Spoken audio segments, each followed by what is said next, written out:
السلام علیکم دوستو، حیا اور پاک دامنی آڈیو بک حصہ 7 باب 2 بد نظری اور تصویریں۔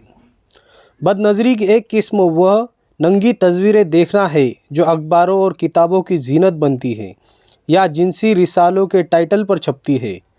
فلمیں اور ڈراموں میں کام کرنے والی عورتوں کی تصویریں دیکھنا، ٹی وی اناؤنسر کو خبریں سننے کے بہانے دیکھنا، راستے چلتے سڑک کے کنارے پر لگے ہوئے سائن بورڈ پر بنی تصویر دیکھنا، یا گرل فرینڈ یا بوائے فرینڈ کی تصویر چھپا کر رکھنا اور تنہائی میں گھنٹوں انہیں للچائی ہوئی نظروں سے دیکھنا، یا انٹرنیٹ پر پیشے ور لڑکیوں کی ننگی تصویر دیکھنا، یا بے حیائی والی سی ڈی پر تصویر دیکھنا، سب کا سب حرام ہے۔ کچھ لوگ شادی بیاہ کے موقع پر ملی جلی محفلوں کی تصویریں اپنے پاس رکھتے ہیں اور دیکھتے دکھاتے ہیں۔ تصویر دیکھنا زندہ آدمی کو دیکھنے سے زیادہ نقصان دہ ہے۔ راستہ چلتے ہوئے غیر محرم کی ایک ایک چیز کو اتنا باریکی کے ساتھ نہیں دیکھا جا سکتا جتنا تصویر کے ذریعے دیکھنا ممکن ہے۔ اس سے زیادہ احتیاط رکھنے کی ضرورت ہے۔ کسی بدحال شاعر نے تصویر کی تعریف کرتے ہوئے کہا، تیری تصویر میں ایک بات تجھ سے بھی نرالی ہے کہ جتنا چاہو بوسے لو، نہ جھڑکی ہے نہ گالی ہے۔ بد نظری اور حسن پسندی کا دھوکہ۔ کچھ جاہل لوگ کہتے ہیں کہ ہم خوبصورت شکلوں کو دیکھ کر اللہ تعالیٰ کی عظمت کا مشاہدہ کرتے ہیں۔ یہ صرف دھوکہ اور شیطانی داؤ ہے۔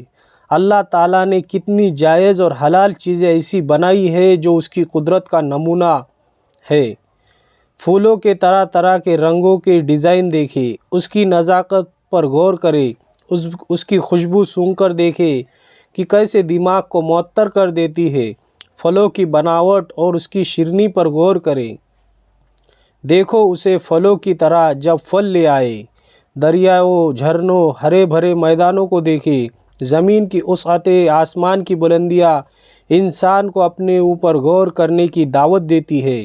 رب کریم ارشاد فرماتے ہیں، کیا نہیں دیکھتے اونٹ کی طرف کہ کیسے پیدا کیا گیا، اور آسمان کی طرف کیسے بلند کیا گیا، اور پہاڑوں کی طرف کیسے گاڑے گئے، اور زمین کی طرف کہ کیسے پھیلائی گئی۔ غور کرنا ہے تو سورج، چاند، ستاروں کے حسن و جمال کو دیکھیں۔ کیا ہوا میں اڑتے خوبصورت پرندے اور پانی میں تیرتی رنگ برنگی مچھلیاں غور کرنے کے لیے کم ہے؟ صرف انسانوں کے چہرے ہی دیکھنے کے لیے رہ گئے؟ یہ سب بیکار بہانے اور بد سے بدتر گناہ کی طرح ہے۔ حضرت مولانا اشرف علی صاحب تھانوی رحمۃ اللہ علیہ کے سامنے ایک مرتبہ ایسے ہی کسی دل کے ہاتھوں مجبور آدمی نے یہی عذر کیا کہ حضرت، ہم تو خوبصورت چہرے اس لیے دیکھتے ہیں کہ اللہ تعالیٰ کی کاریگری اور قدرت ظاہر ہوتی ہے۔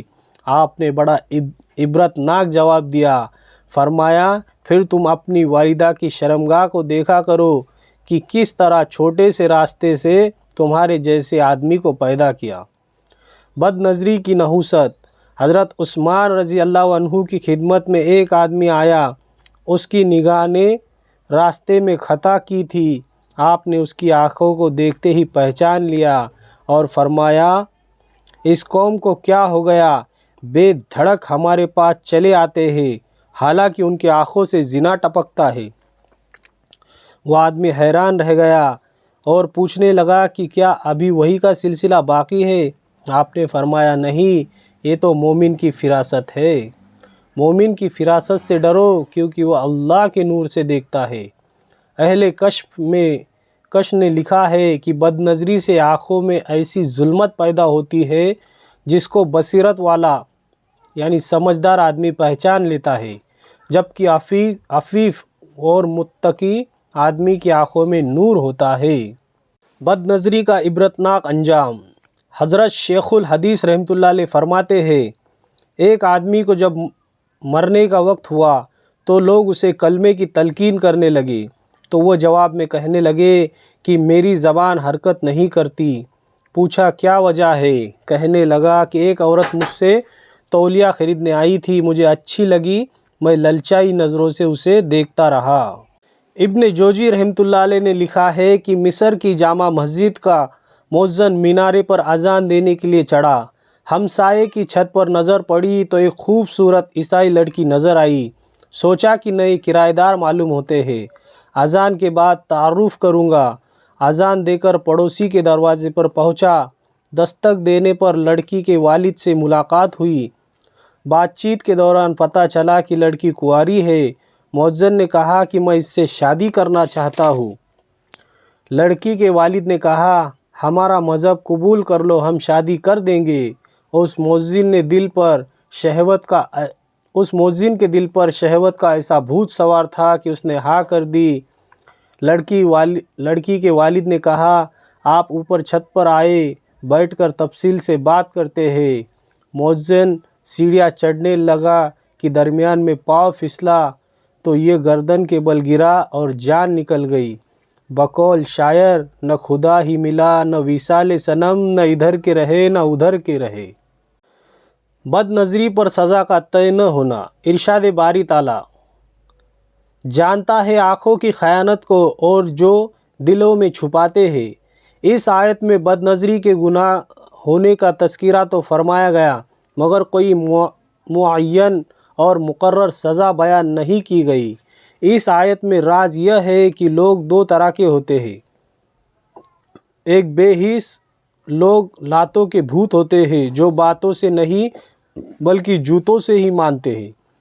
ان کو دھمکی دی گئی ہے کہ ہم آنکھوں کی خیانت کو جانتے ہیں، اگر تم لوگ باز نہ آئے تو خوب سزا دیں گے۔ چوریاں آنکھوں کی اور سینوں کے راز جانتا ہے سب کو تو اے بے نیاز۔ دوسرے حساس لوگ ہوتے ہیں، ان کو پتہ چل جائے کہ ہمارے آقا کو ہماری کرتوت کی خبر ہو گئی تو مارے شرم کے گڑ جاتے ہیں۔ تو اس آیت میں ان کو شرم دلائی گئی، ان کے لیے اتنا ہی کافی تھا۔ بد نظری کرنے پر ہر آدمی کو اس کی طبیعت کے مطابق سزا دی جائے گی۔ بقول کسی کے جیسی روح ویسے فرشتے، جتنا بے حیا اتنی زیادہ سزا۔ بد نظری کا اثر دل پر۔ حضرت اقدس تھانوی رحمۃ اللہ علیہ فرماتے ہیں دل کا گناہ نظر بازی سے وجود میں آتا ہے۔ بہت سے لوگ غیر محرم عورت اور نو عمر لڑکوں کو للچائی ہوئی نظروں سے دیکھتے ہیں تو دل میں ان کے نقش و نین کی چھاپ لگ جاتی ہے، پھر وہ اپنی تنہائی میں سوچ اور خیال کے ذریعے ان سے شہوت پوری کرنے کے مزے لیتے ہیں۔ یہ دل کا گناہ آنکھوں کے گناہ سے بھی شدید ہے۔ فقہا نے لکھا ہے کہ اگر کوئی آدمی اپنی بیوی سے ہم بستری کرے مگر تصور میں کسی دوسری عورت کا خیال لائے تو اسے زنا کرنے کا گناہ ہوگا۔ بد نظری اور بے نور چہرہ۔ بد نظری کے اثرات میں سے ایک یہ بھی ہے کہ چہرے کو بے نور کر دیا جاتا ہے۔ حدیث پاک میں آیا ہے، نبی اکرم صلی اللہ علیہ وسلم کا ارشاد ہے، یا تم اپنی نگاہ نیچی رکھو گے اور اپنی شرمگاہوں کی حفاظت کرو گے، یا پھر اللہ تعالیٰ تمہاری صورتوں بدل دے گا۔ شکل بدلنے کی ابتدا یہی کہ چہرے کو بے نور کر دیا جائے، خوبصورتی کے باوجود چہرہ بے رونق ہو۔ بد نظری سے پرہیز پر انعام۔ جو آدمی اپنی نگاہوں کی حفاظت کرے اسے آخرت میں دو انعام ملیں گے۔ ایک، ہر نگاہ کی حفاظت پر اسے اللہ تعالیٰ کا دیدار نصیب ہوگا۔ دوسرا انعام یہ کہ ایسی آنکھیں قیامت کے دن رونے سے محفوظ رہیں گی۔